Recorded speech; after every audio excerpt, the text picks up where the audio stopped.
The At Your Instep podcast is brought to you by Comic Town. Check them out at www.worldofcomictown.com or search for Comic Town Gaming Center on Facebook.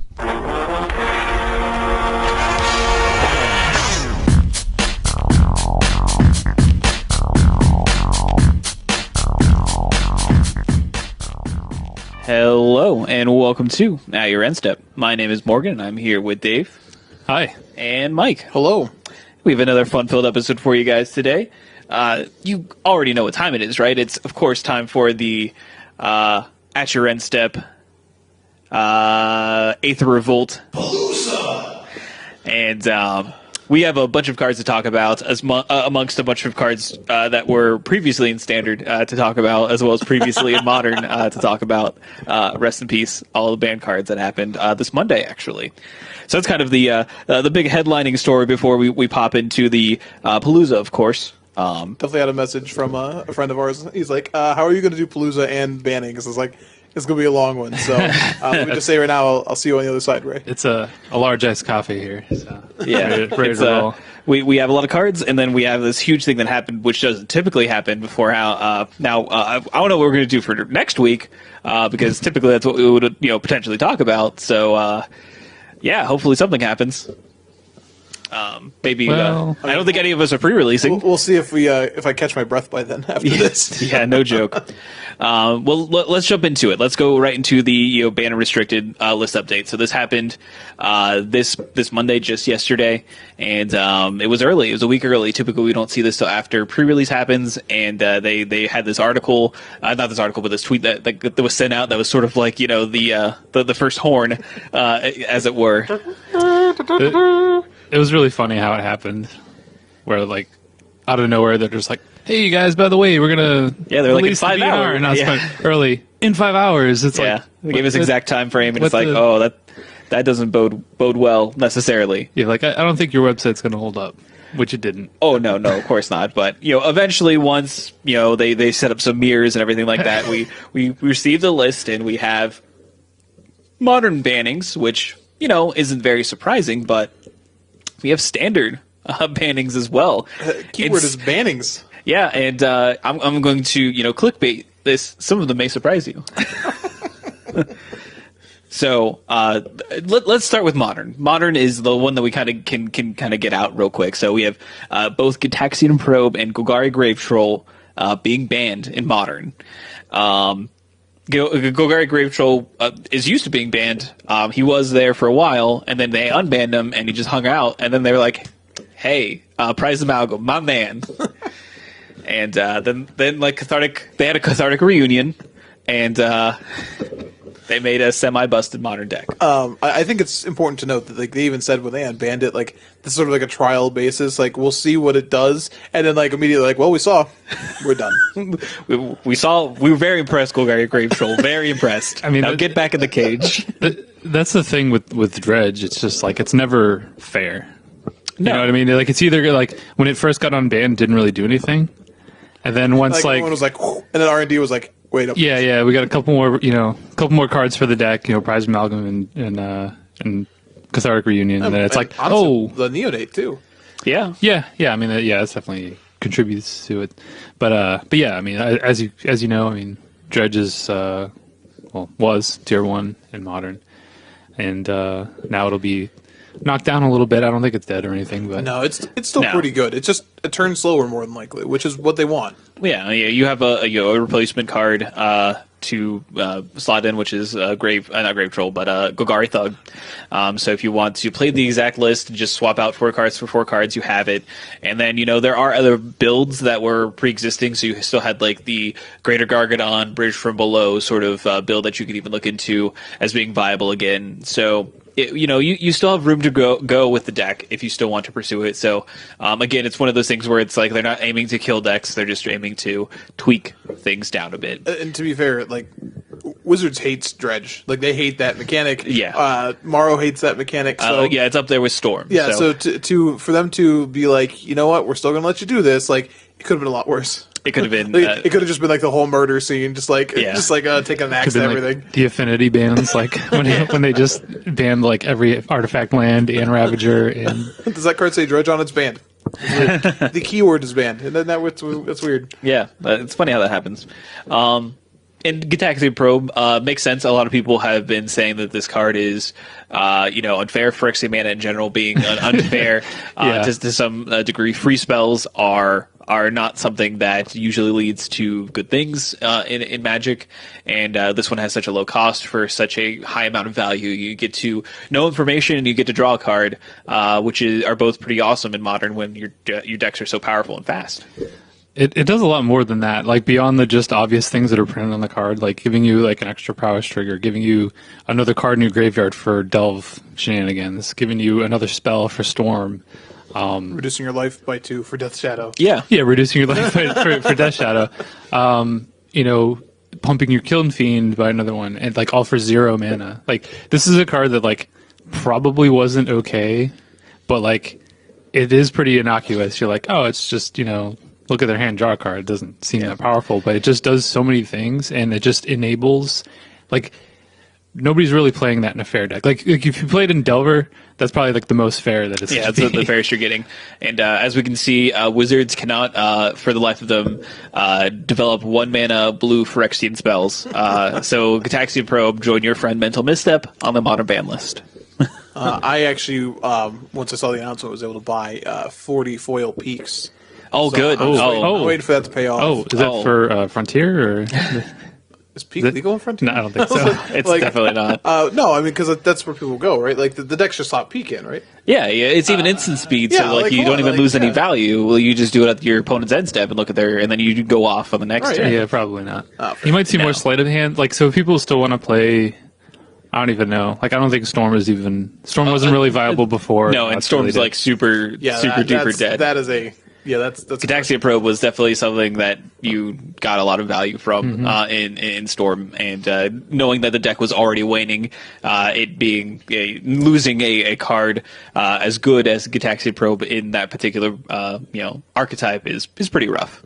But some decks do fare better than others in regards to the loss of Probe. So Infect, one of the big culprits, probably does get somewhat slower, but is not gone. Like you basically have a lot of other spells that you can play, and then if you still want, Tom Ross was even saying, you probably are playing like a couple of Seer Visions to help out to smooth out your draws, but you also just have a bunch of pump spells that you can still just play. Like a lot of decks aren't even playing Groundswell, and you just like, well, you're back to 4 of those, and you're playing less Become Amends. Go ahead, Dave. I was gonna say, I mean, like, yeah, you can replace Probe in those decks, but it is going to change. I think it's going to change the way that people play it. Like Probe giving you that information, especially in that style of deck. Yeah, like being like in kind of like I'm going to make one creature a giant thing. It's a lot different when you don't know if they have a removal spell or not. Obviously, like, people are going to, people are going to be able to bluff having something, and then you're probably going to get blown out more. But you just have to weigh and that's why I think the deck gets slower, because you just have to weigh your turn. You have to weigh the turn you're going off and make sure that you have protection. I think Gitaxian Probe allowed you to do stupid stuff with Infect without needing to have like a Apostle's Blessing or a Blossoming Defense, Yeah. And that's why it gets slower, because you have to make sure that you have that component now. It took the guesswork out of it, so in that way, I think Infect's still going to be explosive. It's still going to have the ability to win on turn 3, turn 2. Yeah, it's still turn 2 potentially. Yeah. It's just going to be a little bit less consistent, and people may not be, I guess, trying to go all in.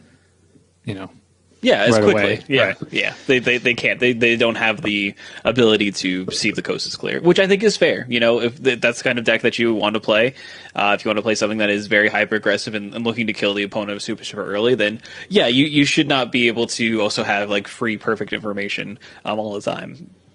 So you take your risk, because that just increases the variance of that deck, and I think a lot of people wanted that. I think a lot of people were kind of tired of Infect and how consistently good it had been. So I think it's fair. We already talked about Storm kind of, getting hit in the head with a shovel for the last time after multiple bannings. I feel like they again, they don't like Dredge, they don't like Storm. We understand now. and then Death Shadow is like the next one that It's a dead. it Might be actually be a dead archetype. yeah, that one has to be built up from the bottom to the top. So if On the top we stop. yep, So how's the Death Shadow just die? before hits the floor. So Death Shadow's dead because your life total is more than 13. Yeah, basically, you don't have the Gataxian probe to like get that 2 extra. Yeah. So unfortunately, you stay at 15 or 14, I guess. But yeah, then let's move into standard before we actually forget, which I almost did. Standard is a big one. Standard is. Oh, did anything happen in standard? I think so. So we have 3 bannings, which is insane. I haven't seen. I wasn't playing when Stoneforge Jace got banned. So this is the first time I've actually seen standard bannings technically. Start with the highest rarity. Highest rarity, Emrakul, the Promised End, a mythic rare banned. Next up, we have a rare and Smuggler's Copter banned. Too good for standard. Lastly, Reflector Mage. Okay. Uncommon. Uncommon. Too good. Now, Too good. I said this before, and I know that bitch were like, well, Skull Clamp was uncommon. Was it, though? Like, Yeah. was it? I'm just saying. It was one of the mythic uncommons. It was from the Vault Exiled, right? Correct. Just Yeah, throwing it out yeah. there. To be fair, I guess Reflector Mage can go into that now, too. It's true. Yeah, no, they might have to redo the from the Vault Exiled Part 2. Yeah, please don't put Reflector Mage in that one. So let's get started with Emrakul kind of breaking that down. This is sort of the one that everyone called, pretty much. Like, if you had to pick a card, it was either going to be Marvel or Emrakul, and they chose Emrakul, which I think we can all agree is likely correct. I would have been happy with both, but I'm definitely happy with this. People said like, oh well, now they just play 4 Ulamog's, and as I said before, they certainly will play 4 Ulamog's, but it isn't nearly as consistent, and you can't cast Ulamog consistently. Like, that's the real issue. Like before, they could just play their game, and then by turn 6 or 7, they're casting Emrakul. And this one, that's not happening. Yeah, that's exactly it. And you even take a look at Green Black. Green Black kind of loses their big over the top sort of card that helped them against control. I think that's kind of the big consensus that I've seen a lot more is that losing Emrakul kind of gives control a little bit more room within standard, especially with some of the cards in Aether Revolt that are coming out. Spoiler. I think, even if the Marvel decks do try to just shift and play Ulamog instead, like that's a card you can beat. Whereas like Emrakul, most of the time you're not going to beat. Yeah, just wreck your shop. It's also important that like if they go to just 4 Ulamog, then like Lost Legacy gets a lot better anyways. Because there's no like, oops, I named the wrong thing. It's like, no, it's this. I don't think. Oh, you cast Kozilek? All right. I don't think the Marvel decks are, as they are currently constructed, will survive by just taking out Emrakuls and putting in Ulumogs. I think it's going to have to change a lot. No, it probably shifts to like some of the versions we had earlier on that were like a hybrid of the green red ramp. So like if you brick on your like on an Ulamog on your activation, then maybe you're casting in the Nissa's Renewal that you had in your deck instead. So you could possibly cast your Ulamog. Yeah, it's going to be a different deck for sure. So I mean, it might have some similar. You're still going to play Puzzle Knots probably just because it's probably one of the best energy. You won't feel good when you still do at some point get turn 4 Ulamog. Then I'm sorry for you, but it's going to be a lot less consistent. Yes. Yeah. So let's move on to Smuggler's Copter. So this is a card that has been a harbinger for aggressive decks. I just have to point out. It must not have been a very good Smuggler's Copter if it couldn't avoid the ban. That's true. Let's be honest. It should have been able to get out without a ban. You, sir, are no Han Solo. No. I mean, to be fair, I'm sure Han Solo was banned a lot of places, but still found its way there. That's fair. Yeah, he just can't go there. Yeah, not legally. You could play Smuggler's Copter in your standard list, but you would obviously get kicked out of the tournament. But anyway, so this is a card that was definitely pushed. We were even harping on it in the beginning of standard season when Kaladesh came out about how many copies there were. And I guess like with Marvel and everything sort of becoming so popular later on in standard this season, we kind of lost sight of Smuggler's Copter being as oppressive as it was. But the numbers really didn't go down for it. No, they outside did of Black not. Green Delirium, it was in every other represented deck. Yeah. Well, it couldn't help but go down after week 1, which, Mike, you were part of that. I did. Week 1 standard. I'm very proud to say I fully contributed to a banning of a card. Yeah, 32 Smuggler's Copters in the first SCG standard top 8. And if you're upset at me now, I have 5 of them too. They're worth nothing now. Yeah, correct. Enjoy your $12 we all own play play sets. sets of them. Yeah. But this obviously again makes sense. This is a card that is can be put in everything. It was definitely pushed, definitely a bit too powerful with what they are trying to do in standard. It makes me sad because this is an aggressive card, and I like playing aggressive decks. And most of the builds that were aggressive did play Smuggler's Copter, and now that you don't have it, you are kind of lost if you're building aggressive decks right now. I think the ban makes a lot of sense. I mean, I think if you take Emrakul out, which, Emrakul is the top end to end all top ends, and then it's the promised end. the promised end, sure. And then, so I think if you take that off, I think everybody would have just looked at it and been like, okay, well, we still have Smuggler's Copter as just the very obvious next best card in standard. And any deck with creatures was just like, okay, jam for Smuggler's Copters because it's just so good. So the card was like obviously pushed, and I think like even going back to the spoiler when Kaladesh came out, we were all kind of like, all right, this card's just really dumb, and I'm playing 4 of these, in standard, and it never really If stopped. all of us could immediately identify week 1, it was the best thing to do. Well, I do think like it's just also like we talked about. You said the same thing with Taxing Probe, like the way it leads to play cycles. Well, it just led to unhealthy play cycles. There's a whole section of cards that you just couldn't play. You know what I mean? Because like either they couldn't kill removal spells that couldn't kill it. The Ruinous Path has seen no play, and you'd be like, oh well, that must mean that Planeswalkers are good. Well, they're not because they can't interact with Smuggler's Copter either. So I think this opens up more of the format, and I think when we look at the next banning too, like Wizards did a good job, like you said, like identifying like and assumedly playtesting a little bit of what the format would look like without Emrakul, and going, okay, we need balances on both sides. Yeah, I think you mentioned like the types of cards that you could play, and I think both Emrakul and Smuggler's Copter were so format warping that like it really like you had to evaluate cards based on not how good the card is in your deck or in your strategy, but like how bad could this wreck me if I get Emrakul? Yeah. And then like Smuggler's Copters, it's like sorcery speed removal just was so much worse because it couldn't hit a Smuggler's Copter.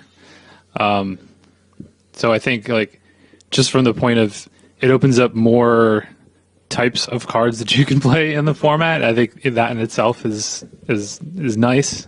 But I think that just shows you like how format warping the cards were, where it's like whole swaths of cards were just unplayable. Yeah. I think it's also important to take a look at the last card, of course, which was Reflector Mage. Almost forgot about it because it kind of threw people for a loop. Like I saw Reflector Mage on there and I was like, well, okay, that would have made sense like a year ago, but sure. But when you take a look at like the playtesting without, if they did do that without Emrakul, I imagine that they'd come to the conclusion that Blue White Flash was definitely a deck that had pretty much better like win percentages than everything else, except for I think they said Black Red Aggro, which was like a 49% win rate against basically. So it was pretty much 50% against everything else in the format. And they were transparent and they said they garnered that data from MTGO, which isn't necessarily the best place because a lot of times people will play cheaper decks on Magic Online because they're cheaper. Yeah, there was definitely less black-green Delirium decks that you would normally see just due to like you need Liliana's and Emrakul to play that deck. So. But without this, and with something like the Saheeli Rai combo being, Jeskai, one would imagine that you would also have Reflector Mages in that archetype, and playing a Reflector Mage and then like having Saheeli copy your Reflector Mage definitely is not being on the receiving end of that is definitely not something that is very good we'll for talk you. about that in a little bit. But I think this makes sense. This also really does knock Blue White Flash down a peg. So we can see that that being going that going down, all the big archetypes kind of taking a hit a little bit, allows these new cards from Aether Revolt and cards that could not be played from past sets, from Shadows block, from even Battle for Zendikar block, to actually see some light of day, which will be fairly interesting. And I think there are enough new cards in Aether Revolt that we do see new archetypes, and we actually get some more decks that people have been crying for, like a control deck, like an actual control deck. I think is probably going to be viable, in this format, and I think people are excited about that. So overall, I think that the bands standard and modern have been very satisfactory. Yeah, I think there's more to discuss here, like price stuff and that sort of thing, but I think maybe that's what we'll discuss next week then. Yeah. Because I think we should go back into these a little bit, because even see how the reaction is. Like, we're dealing with just, a little over 24 hours of people dealing with this, and, so we will definitely revisit this next week. But I do think that we are all, like, I am not upset with the bannings. No, and neither am I. I like it. I mean, standard couldn't get much worse. So. It's true. You can only go up from here, hopefully. Yeah. Well, and we'll talk about that. But I think there's other things to talk about with this. But I think for this individual decision, that's pretty good. Yeah. So that's everything for our community segment. Well, hold on here. Okay. Did you mention the change for the bannings?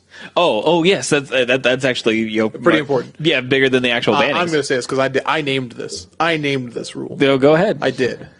So these bannings go into effect, the same. Just because they were announced earlier, they still go into effect at the same time, which has actually been hilarious for things like the beta, where you can still cast cards that are banned. Sure, it's also hilarious for Magic Online, where the actual changes go into effect before Aether Revolt's even out. Yeah, that's also true. Yeah, but by the time this cast goes up, they'll already be off of Magic Online. Yeah.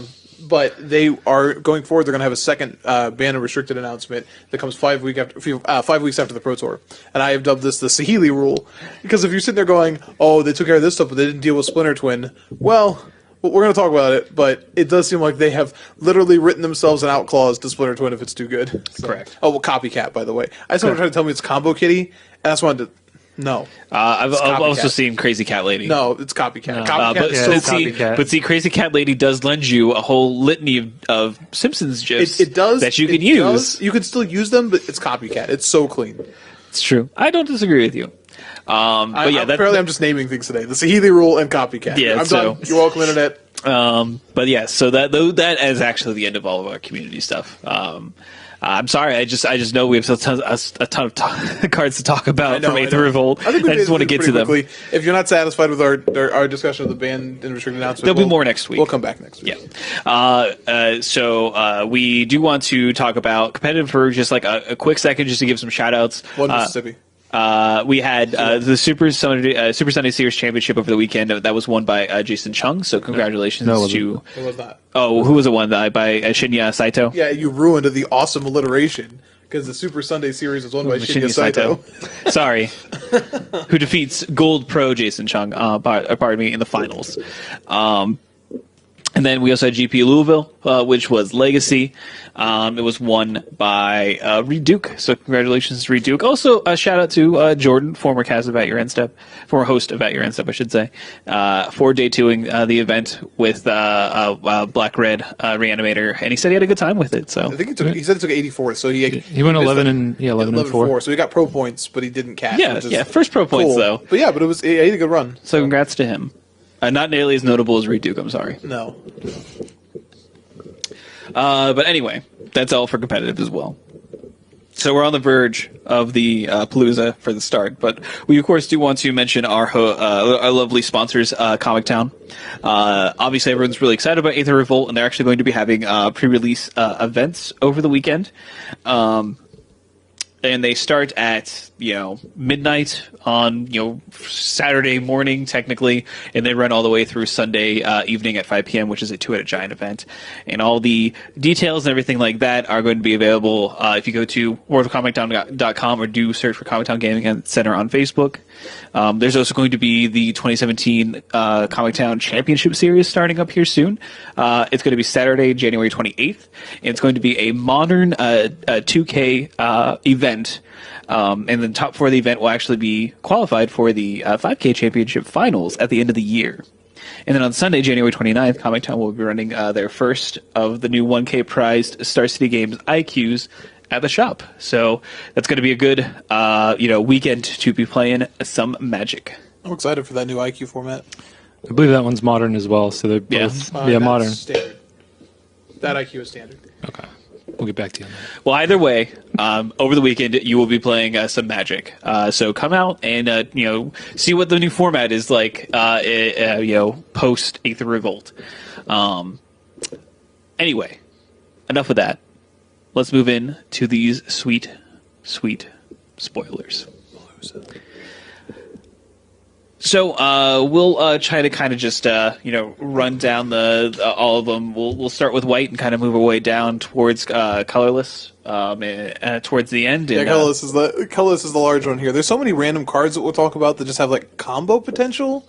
So that's a weird thing to say about a standard format, but we may talk about cards that we'll never see play, and we may definitely miss some combo interactions. So judge us on a curve. Yeah, sorry.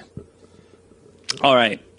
I'm going to leave this up to you guys, because this is what you want. You always want this. You always want to name out the cards. And then always in the middle of this, you always mess up somehow. So you got wait, who messes up? Be honest. Someone. Who? I'm not going to name names here. Whatever. I'm not here to name names. Whatever. I'm not here to be that guy. I just want you to go with both to be dependable. Such a Hufflepuff. And just do it right. All right, well, we're going to start with white. All right. I'm going to start with Consulate Crackdown, which is a 5 CMC enchantment, 3 generic white. When it enters the battlefield, exile all artifacts your opponents control until Consulate Crackdown leaves the battlefield. So this is a huge O-ring effect for artifacts. And it's super expensive. However, as we said, the largest section in our review is artifacts. So knowing you have this catch-all, now it's kind of weird because our normal sideboard card, our normal catch-all card is not 5 mana. So I don't know how playable it is, but the effect is obviously powerful and as close as we've seen to a Shatterstorm type effect in a long time. Yeah, it's almost like a Fracturing Gust. Which was 5 mana. Still see some fringe modern play. Gain life clause, and that was pretty good though. Yeah, very, very much so. Also killed enchantments. Oh, also very good. Yeah, this card. I don't think it'll make waves. In all honesty. Well, it's obviously just a sideboard card, but I think it's important to have in the format because we may see these kind of catch-alls. Yeah, we may see some decks that just try to go really hard on just having artifacts and using them to cast your other things for cheaper. So yeah, well, if that becomes the thing, then we certainly have this card. It is a bit awkward because most of the time in those sorts of decks, this card might just be a little bit too late. You definitely play it in conjunction with other artifact hate cards, I think. Something that can be cast a little bit quicker than 5 mana. Yeah, I would agree with that, but it's just, again, it's sort of that, it's good to have. It may never literally see any play, but it's good to have. All right. Next one is Decommission. So it's a 2 colorless and a white instant. Destroy target artifact or enchantment, and has Revolt. So if permanent you control left the battlefield this turn, you gain 3 life. So pretty bread and butter. It's pretty much just disenchant with an extra mana added. White hasn't had disenchant for legitimate disenchant for a little while though. I mean, Theros, I think, was the last time maybe. Yeah. They had an exile effect for an enchantment, but not disenchant. Not an enchantment or artifact. I have to go back and look, but Fragmentize was unique for that because they moved away from that. It was greens for a long time. Yeah. Because this card just had enchantments for a while. Yeah. This card already exists in green. What is that card? Because people would play that. Unnatural Appetite. Yeah. Yeah. Well, that only gains 2 life. This one probably gains 0 most of the time. Well, the reason I mentioned, I put it on here because you said bread and butter. You're right. However, I do believe control being a thing, like Jeskai control and even flash decks, the difference between Fragmentize and this is, think of, go ahead. No, I think I know where you're going. Well, so there's so many interactions even in the Aetherworks decks where being able to respond stops them from having an activation versus Fragmentize where they definitely got an activation and then maybe you get to cast your Fragmentize. Well, now you will be able to technically. So okay, yay! I was gonna say you mentioned control decks, so this is something that you could potentially torrential Gearhulk back. Oh, that's also true. As a thing where you can't do that with Fragmentize. So yeah, this is a card. It'll likely see some play. Obviously you would expect there to be a decent amount of artifacts in the format. We don't know exactly what the format's going to look like, but it's probably going to have some artifacts. So, yeah, I mean, it's a good card to have. Yeah, absolutely. I get the next one. Oh man, Exquisite Archangel. This is a weird one. Exquisite Archangel is, or as a friend of the show said, too many arms angel. It's Goro Angel. Yeah, it's a creature Goro Angel. So it costs 5 generic white. It's for a 5/5 creature angel. Obviously has flying. If you would lose the game, instead exile Exquisite Archangel, and your life total becomes equal to your starting total. And that is a really unique line of text on a card. I don't think it's good, but it's unique. Fun fact: you still die to infect with this card. Yes. So like because Infect doesn't care about your you life would lose total. the game. This will trigger your life total will go back to 20, and then you immediately lose the game to state-based effects because you still have 10 infect. Yeah, so it's kind of like a wannabe Platinum Angel, but not as good because it doesn't stop you from losing the game in other ways. So comparing this to it wasn't Exquisite Archangel, the 7-drop that like reset your life total to 20 that was in I think M14 or M15. Yeah. Like that card saw a little bit of play, but because like you would essentially take the damage up until you could cast it, and then you would reset yourself. Mm-hmm. This thing can be killed. Yeah, it doesn't just happen, and that's like okay, well I feel safe now, and they're like okay, well kill your guy, attack you, and you're like oh I feel less safe. Whereas the other one, it's like all right, well you killed my guy, I'm still at 20 again. So I don't see this seeing play. I guess ostensibly there's a not non-standard, but like a reanimation strategy could want this effect, but it's certainly unique, but I don't think it's doing anything. I think it's a cool card. It is a cool card. Meh. Yeah, there we go. All right. Next card, Felidar Guardian. So it's a 3 generic and a white for a cat beast. It's a 1/4. When this enters the battlefield, you may exile another target permanent you control, then return that card to the battlefield under its owner's control. So, yeah, I don't think this really combos with anything. You can just kind of like get some value, like Blink of the Thraben Inspector and like draw a card. Have, like, flash. Doesn't even fly. It doesn't even flash. Can't even like tap or untap anything. Yeah. Like, so what if I told you could make infinite copies with this, and this is a 1/4? Sounds like Splinter Twin. I don't know. So with the weird card about Felidar Guardian, like the weird thing about it actually has like a scratch-off name, and so it's kind of awkward. We don't normally talk about this, but is it a creature cleric on the underneath? There was a YouTube video that somebody posted, like opening a pack of it, and like of course, like we don't really condone opening packs early, but yeah, you scratch the name off and it just says Deceiver Exarch underneath. It's like a modern thing. It's weird. The weirdest thing. Well, we don't have like Splinter Twin though, so what good is that? Oh, well, we have Saheeli Rai. Oh, Ray, not really. Rai? It's not really Saheeli Rai. I thought so. I'm sorry. Saheeli Rai says -2, make a copy of target creature artifact. It is also an artifact in addition to its types. Then exile at the end of the turn. So you minus down on your Felidar Guardian, and then you blink your Saheeli, and then you take her down, and you blink your Saheeli, and you take her down. And you have Splinter Twin. Oh, cool. So yeah, people were going nuts about this combo, and it's even comparing it to Splinter Twin. Yeah, Splinter Twin could happen like you could flash it in at your end step. Ding. Yep. But this one is like, so you just go turn 3 Planeswalker, which is a hard permanent to interact with at times, into turn 4 creature. Or, like, because of the way this works, like, you can cast them both on turn 6 to combo off. Because you play the Felidar Guardian and it flickers a land. Yeah, and it comes back untapped. Yeah, so like, and it's like weird too, because like you can set up turns where like you can use a Saheeli first and then cast this, so like you can, like, there's weird ways to get usage out of it. It's pretty dangerous, and I will say, like, testing is already showing that it's going to be a force in Standard. Now, it's definitely easy to interact with. It's creature based, just like Splinter Twin was. So you kill the creature. Not saying we have the best removal in Standard, but we have some help. But Saheeli can also, Saheeli goes to 1 to do this combo. So we have like Shock, for example, just got a reprint, and like, in testing already, I cannot tell you how many times like I've tried to go off and my opponent only has 1 mana up, and it's just shock. It's just shock every time. So it's certainly disruptible, but we talked before about how they just banned cards because it forced people to play a certain way. And having a combo like this in Standard, and there's a number of combos in here, but this is the cleanest I win the game combo we can see. They can win in turn 4. It can win in turn 4. pretty consistently actually, because like you literally go like lands like, into anticipate into yeah. this. So this is dangerous. And I'm really surprised. Like, it's got to feel bad for like, because like the people doing the bannings are certainly not the same as the people who like designed this set. But it's got to feel bad if you're in this set going, oh man, they just had to ban cards in standard. We're gonna make them do it again. I think a lot of people may have been surprised because this was caught like within an hour of the full spoiler coming out. It was crazy. I think people may have been surprised that this wasn't on the ban list to start out with, because I mean, obviously, Splinterton was in standard for a period of time, but Cobblade was also a deck during that time, so it wasn't even like the best thing you could do.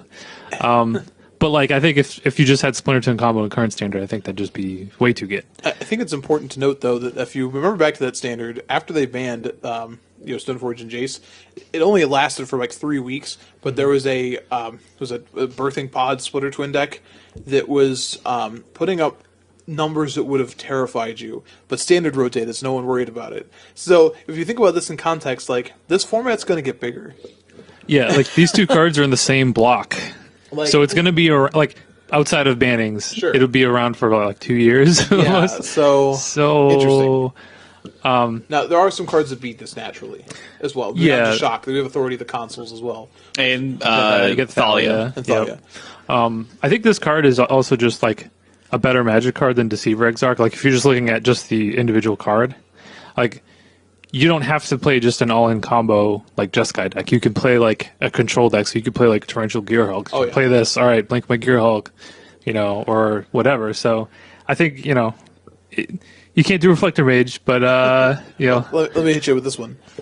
It does not. So it's 2 of these in a Panharmonicon, and any other creature is infinite blinks, and then it's either it's a second Panharmonicon. I have to remember, like it's also infinite mana because these blink lands.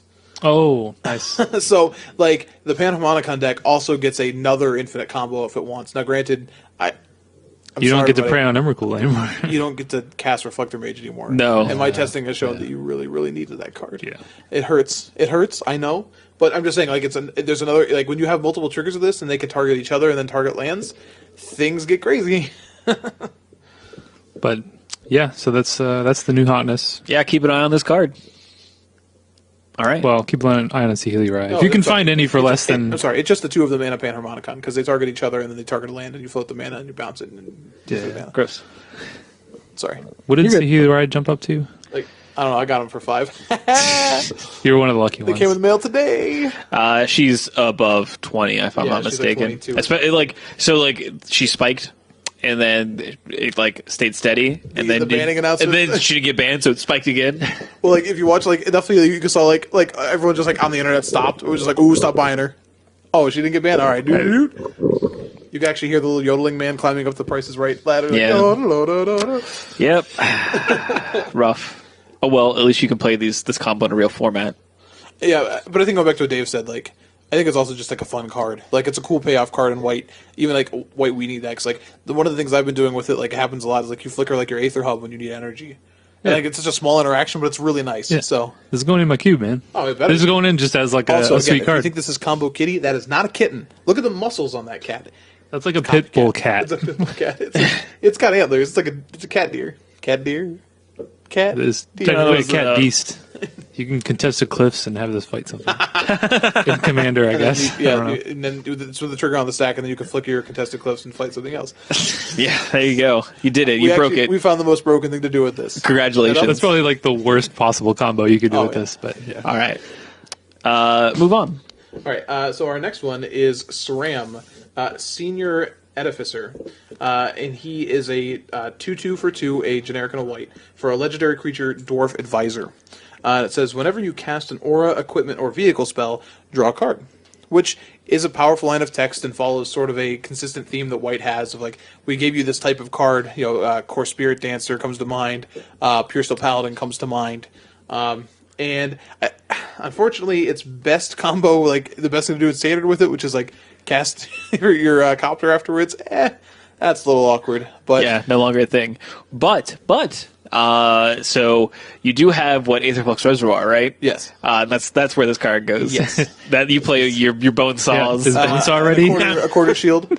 quarter shield, and you just draw a bunch of cards, gain a bunch of life, and then charge your laser, and then shoot your laser. Charging my laser. Yeah, and I think that's also some people pointed out that like even like Core Spirit Dancer like $10 card or something like that. It shot up, and like this is a fine budget replacement. It doesn't get bigger, but like it's when you cast still, it's a cast trigger for the aura. So like Green White Hexproof might want this card. Yeah, you can't play. You can't have like multiples on the battlefield, but I think that's a very corner case. But yeah, this card. People like cards as they draw a card. I don't think you'll be upset to have a few of these for a rainy day or anything like that either.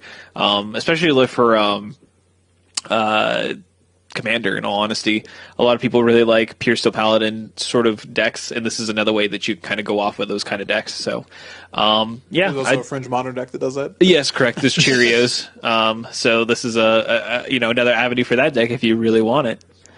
I think it's sweet, too, because I think we talked about in the last Palooza where, like, we felt like Dwarves was, like, almost there, but it was missing a couple cards, and, like, this is actually just, like, a solid 2-drop in a Dwarf deck, like, that has some vehicles in it. Now, I don't know like what type of vehicles you could be playing now, other than... I think the 3-mana one, we're going to talk about, the 3/5, I think it's really close. Yeah, that one's pretty sweet. But yeah, I mean, like, you could just play it in a Dwarf deck, and, like, it gets pumped by Depala, and, like, you can do some little value things with it. Depala taps, and you find your vehicles, and then you draw cards for these, and, like, you got yourself a stew going. Yeah. There's synergy, and that's good. That's positive to see. So... Let's learn about his expertise. What does he do? Who is your SRAM and what does he do? Oh, wow. So SRAM's expertise is 2 generic white for sorcery. You create 3 1/1 colorless servo artifact creature tokens, and then you may cast a card with converted mana cost 3 or less from your hand without paying its mana cost. So this is kind of the first expertise that we're going to talk about, that you get to cast things for free. And...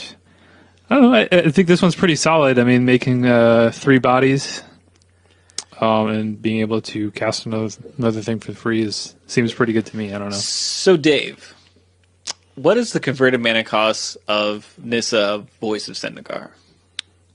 3. Can confirm I've seen this done. Yes. You can play this, get your servos, put Nissa into play, and then just like minus. I've also seen this done with a turn 2 Serpent, the Constrictor that makes extra counters for your creatures. That's the thing we actually witnessed earlier. Yeah, we've seen these things. These things have happened to us. No, I think Morgan and I were talking about the possibility of an Aristocrats deck happening, and we sort of laughed it off because you can't play an Aristocrat style deck when Emrakul's in the look at that, Emrakul's not in the format anymore. So funny. Playing creatures to say sacrifice a creature is okay, and so I started like messing around with lists, and this is definitely the best card in it. It allows for just some very explosive starts. It's also good with the another combo we'll talk about, the animation module and the shapeshifter for servos. So I think this card is going to see a lot of play. Green white tokens is still a thing that exists within this format for the most part, and gets a heck of a lot better when you don't have to worry about some of the cards that got banned. So I would expect it to come back in force. It's still pretty weak to Splinter Twin. Yeah, that is a point that it needs to shore up, but I do feel like it can prepare for it in its sideboard. So fair enough. And then we have our last card, which I'm kind of surprised to see on here. Oh wait, what did I get here? I should have nixed that one. Whatever. Oh what? Yeah, Thopter Rest. Not as good as O-Ring. Yeah, crappy poopy O-ring. I mean, we literally have Stasis Snare, so I don't. Yeah, it's literally O-ring that only hits creatures or artifacts. So Stasis Snare can't hit artifacts. Maybe there's some artifacts you want to hit. It's possible. Oh yeah, not Stasis Snare, but Oblivion Ring that can't hit. Yeah. Can only hit creatures and artifacts. Like I said, Thopter Rest is an enchantment for a 2 generic on a white, that thus the Oblivion Ring references. When it enters the battlefield, exile target artifact or creature and opponent controls until Thopter Arrest leaves the battlefield. So it's kind of awkward. It's just like a Banishing Light that can't hit Planeswalkers. Yes. Which is like really good reason to want to play that card. Correct. So again, and Stasis Snare I think is probably still just better. Like most of the artifacts you'd want to hit become creatures that I'm thinking of. Like Sky Sovereign and even some of the Planeswalkers become creatures. So having flash is fairly important. But this is an option. I guess you could hit a Sky Sovereign without it being crude, though. Oh, this one can. That's true. So that's a thing. It is a thing. Maybe you want this. Maybe. I feel wouldn't I just want decommission though? Like, wouldn't I want the ability to play around a little bit? I don't know. Maybe that can't hit a creature. I guess you're right. Like this is a catch-all. I don't know. This may have a place. Yeah, it's just the utility card. I mean, we'll see. It's called the trap. No, so awkwardly, that's white. I think that's the least amount of cards in any color. Yes, that we have. Yes, but I mean, less cards than multicolor. Yeah. I don't think that white necessarily needed a lot of cards. Sure. They still have. I don't know if you guys remember. There's still this card called Gideon, Ally of Zendikar card that's in the format, and is now, I would say, the best card in the format. Probably true. Gideon's like looking around. He's like, "Wait, I can still play." Oh. Yeah.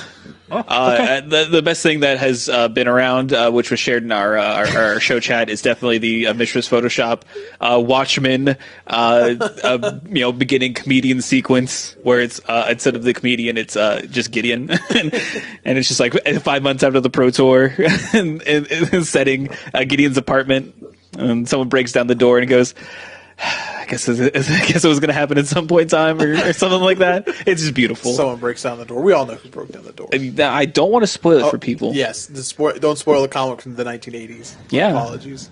People might not have read and or seen the movie. I don't want to get They definitely didn't read the movie.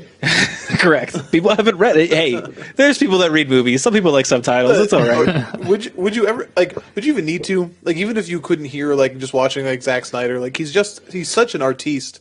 I mean, he's very overt in most everything that he does to a fault. No, that's just true. His character's body language couldn't be more specific as to what they're saying. Yeah.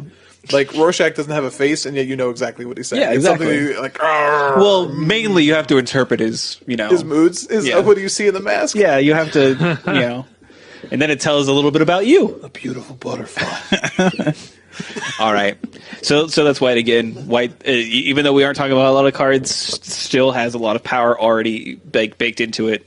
So let's move on to blue. Yep. Yeah.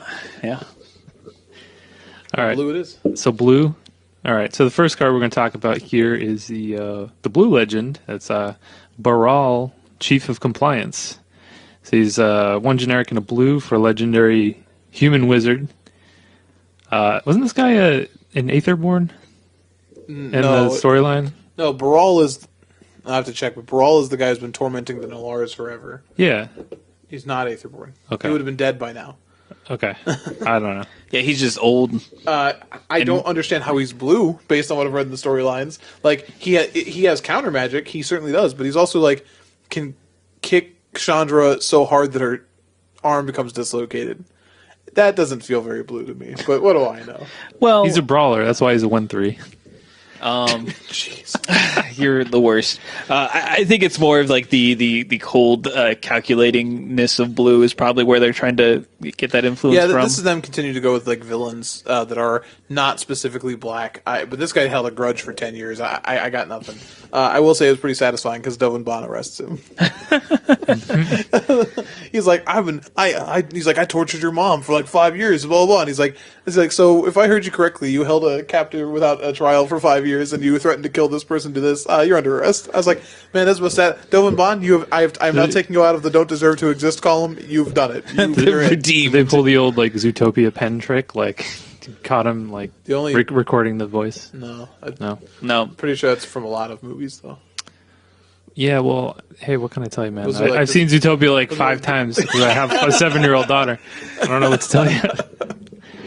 All right, anyway, so Baral is a 1/3, so it's 2 mana 1/3, and it has instant and sorcery spells you cast cost 1 less to cast.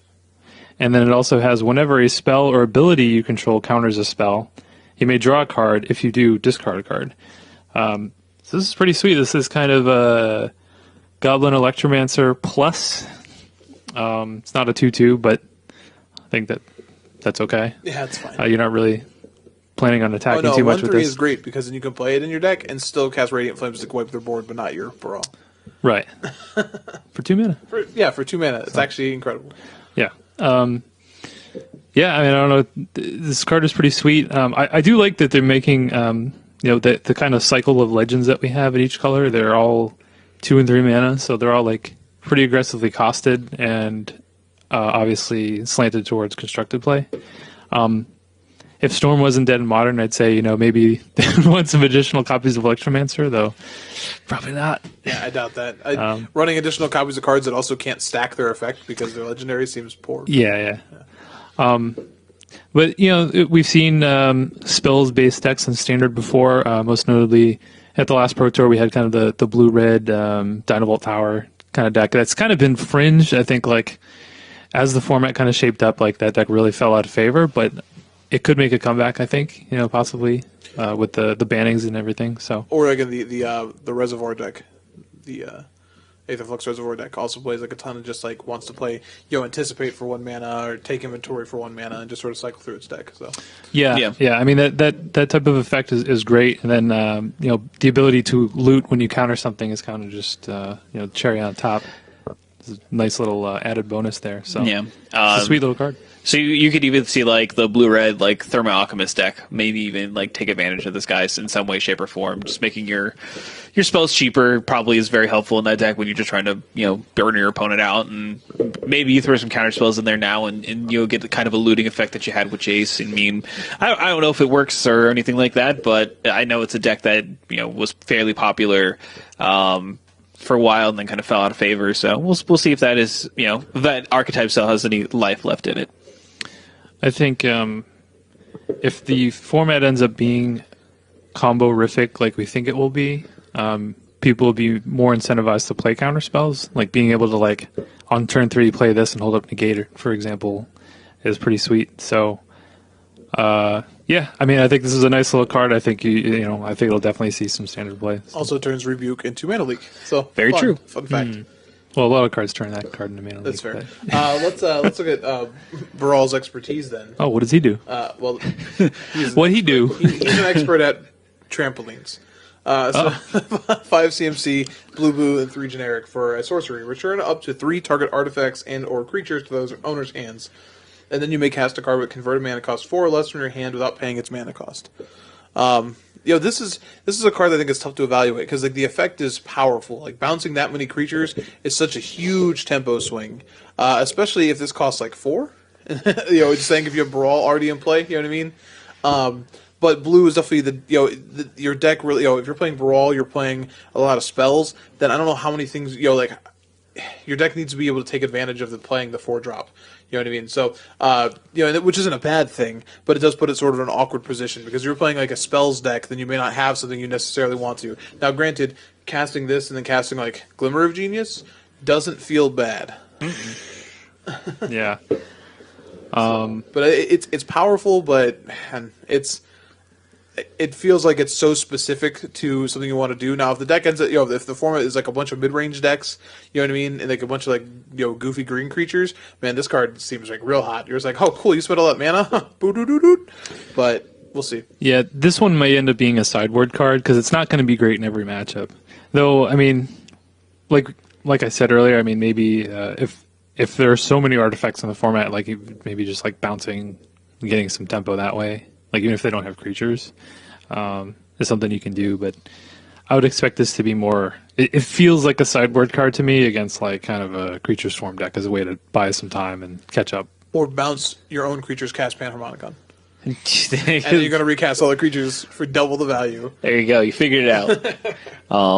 You can cast this and then cast Ram's expertise. Yeah, it's true. And then something else. Yeah, you just start from the top. You just work your way down through all the expertise, which you can do theoretically if you really wanted to. You can cast all but one because Yohennies and Cerams cost the same amount, so you have to choose. One. You have to choose one on the train. But that's true. It's Is that like a choose your own adventure? That is. One, do you want to kill all the creatures or get the creatures? One creates life, one takes it away. But you could do some. I mean, if you want to live the dream of Modern, you could bounce 3 creatures and/or artifacts, and then draw 3 cards. So There's a lot of ways to do that. There's definitely a deck that was already. I think MTG Goldfish already had it, but essentially it was playing Ceram's Expertise and the Red Expertise and Breaking and Entering and Beck and Call, and then 4 Emeralds and 4 Grizzle Brands. So it's like I'll cast so it's like turn 1 birds, turn 2 play the Expertise targeting your birds, cast your Breaking and Entering to put an Emerald to play. It has haste. What does Breaking and Entering do? Target player mills 8 cards and then return a creature from a graveyard to play. That creature gains haste another turn. It's an 8 mana entwine spell, or not entwine, Okay. fuse. But these fun spells let you do all of it.